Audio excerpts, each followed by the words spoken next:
ఓం వసుదేవసుతం దేవం కంసచానూరమర్దనం దేవకీ పరమానందం కృష్ణం వందే జగద్గురుం. శ్రీ రాధాకృష్ణాభ్యాం నమః. కృష్ణం వందే జగద్గురుం, అర్జునం వందే జగదేక వీరం. ఓం శ్రీ ధర్మశాస్త్రాయ నమః.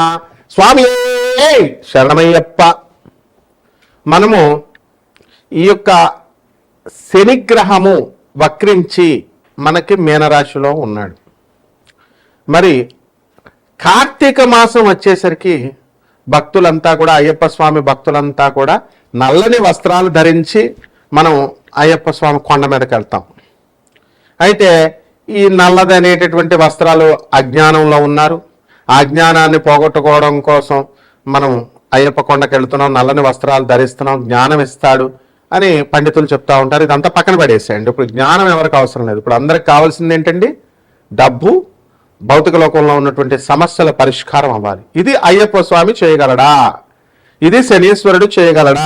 ఇది ప్రశ్న, డైరెక్ట్ ప్రశ్న. నీకేంటి నాకేంటి, ఆ టైప్ అన్నమాట. అయితే ఖచ్చితంగా చేయగలుగుతాడు. ఈ డబ్బులు ఒక్కొక్కళ్ళు అవలీలగా సంపాదించేస్తారు. ఎందుకని? వాళ్ళకి ధనకారకుడు స్ట్రాంగ్గా ఉండడము, లేకపోతే ధనాధిపతి మనకి అక్కడ శుభగ్రహాలు ఉండడము, ధనానికి సంబంధించినటువంటి స్థానాన్ని పాపగ్రహాలు చూడకుండా ఉండడం, ఇలాంటివన్నీ ఉండడం వల్ల వాళ్ళకి ఈజీ అర్నింగ్, ఈజీ మనీ వస్తుంది. కానీ చాలామంది చూడండి, మేము ధర్మంగా ఉన్నామండి, చాలా కష్టపడుతున్నాం మేము వృత్తిలో, అయినా సరే ఈజీ మనీ రావడం లేదు, చాలా ఆ జీతం 10,000 సరిగ్గా రావట్లేదు, మేము కృషి చేస్తున్నామండి కానీ ఫలితం ఉండట్లేదని అనేటటువంటి బాధపడేటటువంటి వాళ్ళు చాలామంది ఉన్నారు. అయితే దీనికి కారణం ఏంటంటే మన గ్రహ సంపుటేనండి. ఈ గ్రహ సంపుటి ఉంటే ఇంతేనండి గురుగారు, జీవితాంతం ఇంతేనా అంటే ఇంతే, మరి తప్పదు.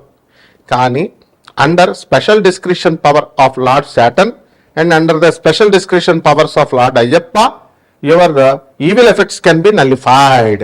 అంటే అయ్యప్ప స్వామి తలుచుకున్నా లేదా శనీశ్వరుడు తలుచుకున్నా మనకున్నటువంటి ధనం రావడానికి అవరోధమైనటువంటి గ్రహాలు ఏవైతే ఉన్నాయో వాటిని అన్నింటినీ ప్యాసిఫై చేసి ఆ మ్యాలిఫిక్స్ని, ఆ చెడ్డ గ్రహాలన్నీ తీసేసి ఏ గ్రహా అరిష్ట స్థానగతా తేషాం గ్రహాణం శుభ ఏకాదశ స్థానాఫలా వ్యాప్త్యర్థం.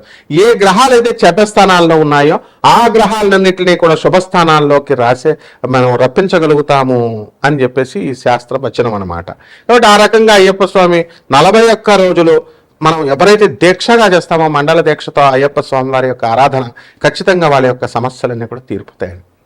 అయితే ఏమండి, మరి మేము చాలా 18 సంవత్సరాల నుంచి అయ్యప్ప స్వామి దీక్ష చేస్తున్నామండి అని ఒకళ్ళు, 40 సంవత్సరాల నుంచి అయ్యప్ప స్వామి దీక్ష చేస్తున్నామండి అని మరొకళ్ళు, కానీ మా సమస్యలు తీరలేదండి అని నోటితో అంటారు తప్ప, అంటే వాళ్ళ ఉద్దేశంలో మా ఒక రిలయన్స్ అంబానీలాగా అవ్వలేదు, లేకపోతే ఒక అపోలో హాస్పిటల్ లాగా అవ్వలేదు అని అలా కంపేర్ చేసుకుంటారు. అలా కాదు. 40 సంవత్సరాల క్రితం మీ ఆర్థిక పరిస్థితి ఏమిటి, 18 సంవత్సరాల క్రితం మీ ఆర్థిక పరిస్థితి ఏమిటి, ఈ అయ్యప్ప మాలలు వేసిన తర్వాత ప్రపోర్షనేట్గా మీరందరికీ కష్టాలు తీరిపోయినాయా లేదా అనేది అనాలిసిస్ చేసుకోవాలి. This is practical approach. ఈ ప్రాక్టికల్ అప్రోచ్ని ఇచ్చేదే శనీశ్వరుడు అనమాట. అందువలన శనీశ్వర స్వాముల వారు ఏంటంటే అటానమస్ ప్లానెట్ అని చాలాసార్లు చెప్పాను నేను. స్వతంత్ర నిర్ణయాలు తీసుకుంటాడు. ఆయన ఒకానొక సందర్భంలో ఆయన అహంకరించినప్పుడు, శ్రీ బ్రహ్మ విష్ణు మహేశ్వరుని ఎదిరించినప్పుడు శ్రీమన్నారాయణమూర్తి శ్రీకృష్ణ పరమాత్మల వారు ఆయన అహంకారాన్ని భగ్నం చేస్తాడు. విష్ణుమూర్తి ఆయన కాలు ఎరగొట్టేస్తాడు. ఆ తర్వాత ఆయన పశ్చాత్తాపంతో శనీశ్వరుడు మరి తపస్సు చేసుకొని నవగ్రహాలలోకెల్లా గొప్ప స్థానాన్ని సంపాదించాడు.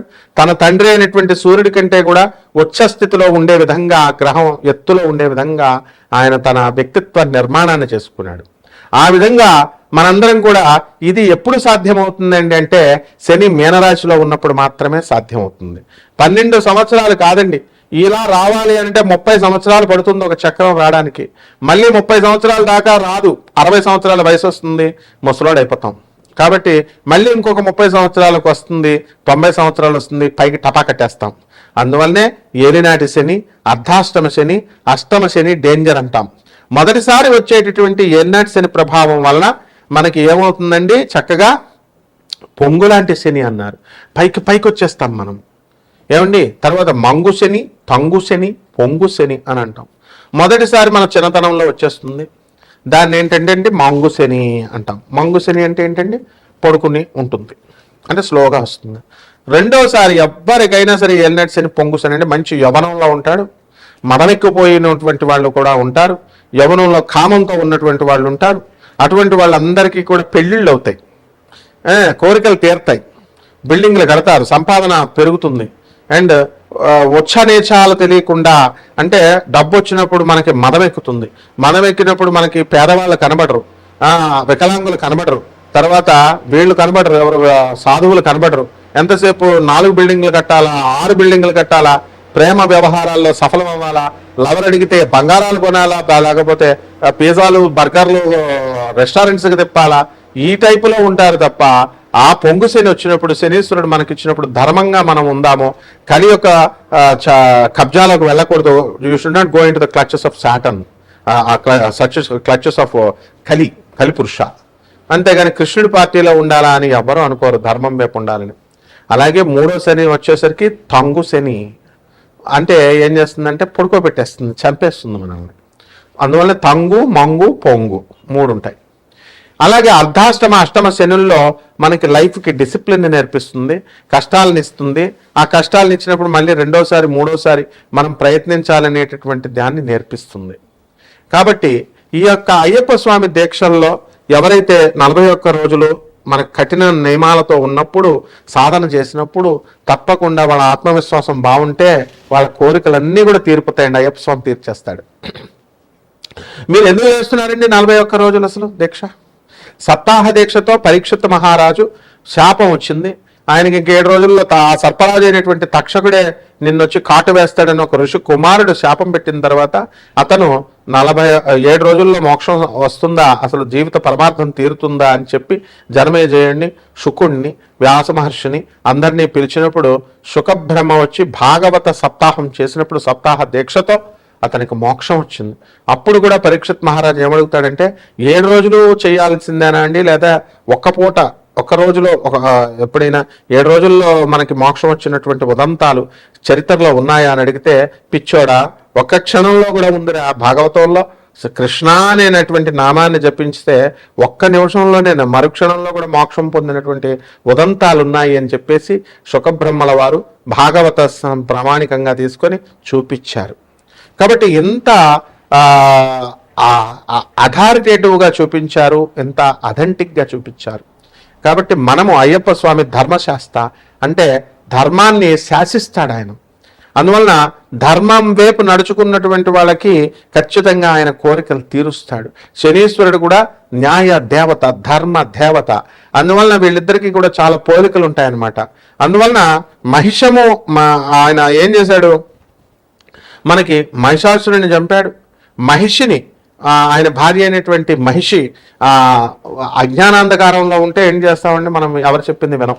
దొన్నపోత అవతారం అంటే ఏంటండి? దొన్నపోత అవతారం అంటే వాళ్ళు మూర్ఖత్వం వచ్చేస్తుంది. మానవుడు మృగంగా మారి ఎవరి తల్లిదండ్రులు చెప్పిన మాట వినకుండా, తల్లిదండ్రులకి తిండి పెట్టకుండా, చిన్నప్పుడు తల్లిదండ్రులు పాఠాలు బాగా చదువుకోరా అంటే స్కూల్కి వెళ్లకుండా, చదువుకోకుండా ఎదిరిస్తాడు. మధ్యలో ఉద్యోగం రాలేదని ఆ తర్వాత బాధపడతా ఉంటాడు. పెళ్ళం మాట వెండు, తాగొద్దురా చచ్చిపోతావంటే తాగుతాడు. ఆ తర్వాత స్నేహితులతో మంచిగా ఇచ్చేస్తాడు, ఎంజాయ్ చేస్తాడు. వార్ధక్యం కబలిస్తుంది, తర్వాత మనిషి చనిపోతాడు. పిల్లలకి పాపం ఆస్తులు సంపాదించలేదని వాళ్ళు తిట్టుకుంటారు. ఈ సంసార జంజాటం ఇలా జరుగుతూ ఉంటుంది కదా. ఇవన్నీ కూడా మూర్ఖత్వం. ఎందువలన చిన్నప్పుడు తల్లిదండ్రులు చెప్పినప్పుడు, చిన్నప్పుడు మేస్టారులు చెప్పినప్పుడు, గురువులు చెప్పినప్పుడు, పెద్ద అయిన తర్వాత ఆధ్యాత్మిక గురువులు అంటే ఒక ఆధ్యాత్మిక గురువులు అంటే మీకు దొరికే ప్రతి ఒక్కళ్ళు కాదు నాయన. జగద్గురువులైనటువంటి ఆదిశంకరులు, వివేకానందుడు, ప్రభాత్ రంజన్ సర్కార్, ఆనందమూర్తి గారు, అలాగే పరమహంస యోగానందుల వారు, ఇటువంటి రమణ మహర్షి, ఇటువంటి మహానుభావులు చెప్పినటువంటి గురువులు చెప్పినటువంటి ఐడియాలజీని మీరు ఫాలో కాకుండా మీ ఇష్టానుసారంగా చేసుకుంటే అప్పుడు ఏమవుతుందండి, కష్టాలు అనేటటువంటివి వస్తాయి. కాబట్టి ఈ రకంగా మనము ఈ మహిషము అంటే అదే అర్థం, మూర్ఖత్వము అని అర్థం. ఆ మనలో ఉన్నటువంటి ఆ మూర్ఖత్వాన్ని, దీన్నంతటినీ కూడా తొలగించేది శనీశ్వర ఆరాధన, అలాగే అయ్యప్ప స్వామి ఆరాధన. 41 రోజుల పాటు మీరు అయ్యప్ప స్వామి దీక్ష చేయండి. మాల ఏమండి వేసుకోవడం కుదరడం లేదండి అని అంటే ఇంట్లో చేయండి, అయ్యప్ప స్వామి పూజ రెగ్యులర్ పూజ చేసుకోవచ్చు. ఆ విధంగా అప్పుడు ఉన్నటువంటి గ్రహ స్థితులను బట్టి కూడా మనం కనుక చూసుకున్నట్లయితే మనకి ఈ శుక్రుడు తులారాశిలోకి వచ్చాడు, బుధుడు వక్రించి నవంబర్ నెలాఖరికి మరి తులారాశిలోకి వచ్చాడు, శుక్రబుధులు ఇద్దరు కలిశారు. రవి నవంబర్ 15 వరకు రవి తులలో ఉండి ఆ తర్వాత వృశ్చిక రాశిలోకి వెళ్ళిపోవడం జరుగుతుంది. కుజుడు వృశ్చిక రాశిలోనే ఉంటాడు. అలాగే కేతువు సింహరాశిలో ఉన్నాడు. రాహువు మరి కుంభరాశిలో ఉన్నాడు. శని వక్రించి మనకి మీనరాశిలో ఉన్నాడు. కేతువు సింహరాశిలో ఉన్నాడు. ఈ రాశుల యొక్క గ్రహస్థితులన్నీ ఈ రాశుల్లో ఉండడం ద్వారా మనకి ద్వాదశ రాశుల వారికి ఏ ఏ ఫలితాలు ఇస్తారో మనం ఒక్కొక్క రాశి వారిగా మనం తెలుసుకునే ప్రయత్నం చేద్దాం. తప్పకుండా వాటి పరిహారాలు కూడా ఇంకా బాగా జరగాలంటే ఏమేం పరిహారాలు చేయాలండి? అసలే కార్తీక మాసం, అయ్యప్ప స్వామి దీక్ష చేసుకోవాలా, శనీశ్వరుడు దీక్ష చేసుకోవాలా, వీళ్ళ యొక్క పూజలు చేసుకోవాలి. ఇంట్లో ఏ గుళ్ళకి గోపురాలకు వెళ్ళాల్సినటువంటి అవసరం లేదు. ఏ నియమాలు పాటిస్తే మనకు జరుగుతుందో ఈ వీడియోలో ఒక్కొక్క రాశి వారికి విడివిడిగా చూద్దాం. ధనుస్సు రాశి. ఈ ధనుస్సు రాశి వారికి అందరికీ కూడా అర్ధాష్టమంలో శని వక్రించి ఉన్నాడు. కాబట్టి కుటుంబంలో అనేకమైనటువంటి గొడవలు జరగడం, మనశ్శాంతి లోపము ఉండడము, ఇలాంటివన్నీ కూడా జరుగుతాయి. అయితే నవంబర్ మూడవ వారం నుంచి శుక్ర బుధులు ఇద్దరు కూడా, బుధుడు వక్రించినటువంటి బుధుడు కూడా లాభస్థితిగతుడైనటువంటి కారణాల రీత్యా చిన్న చితక వ్యాపారాల దగ్గర నుంచి పెద్ద వ్యాపారాలు చేస్తున్నంత వరకు వారికి కూడా అనేకమైనటువంటి లాభాలు కలగడానికి అవకాశాలు ఉన్నాయి. ఈ యొక్క రెస్టారెంట్లు, పబ్స్, హోటళ్ళు ఇలాంటి బిజినెస్లన్నీ కూడా చేస్తున్నటువంటి వాళ్ళు బ్రహ్మాండంగా ముందుకు వెళ్తారు. అలాగే డిపార్ట్మెంటల్ స్టోర్స్, కిరాణా వ్యాపారాలు ఇవన్నీ కూడా మీకు కలిసి రావడం అనేటటువంటిది జరుగుతుంది. ఇకపోతే ఈ యొక్క ధనుస్సు రాశి వారికి మనకి అష్టమంలో ఉన్నటువంటి గురుగ్రహ ప్రభావం వలన అప్పులు అధికంగా రావడము, చెడ్డవాళ్లతో దోస్తానాలు చేయడము, ఇలాంటివన్నీ కూడా జరుగుతాయి. మంచి వాళ్ళు ఇచ్చేటటువంటి సలహాలను మనం తీసుకోకుండా చెడ్డవాళ్ళు ఇచ్చేటటువంటి సలహాలతో మనం ముందుకు వెళ్ళడము, తద్వారా మనమంతా కూడా నష్టపోవడము, ఇలాంటివన్నీ కూడా జరుగుతాయి. అయితే కోట్ల రూపాయలు ఈ ధనుస్సు రాశి వారికి అందరూ కూడా గతంలో అప్పులు చేసి చాలామంది అనేక రకాలైనటువంటి వ్యాపారాలు పెట్టడం జరిగింది. అటువంటి వారు లాస్ అయినటువంటి వాళ్ళంతా కూడా లాస్ అవడానికి అవకాశాలు ఉన్నాయి.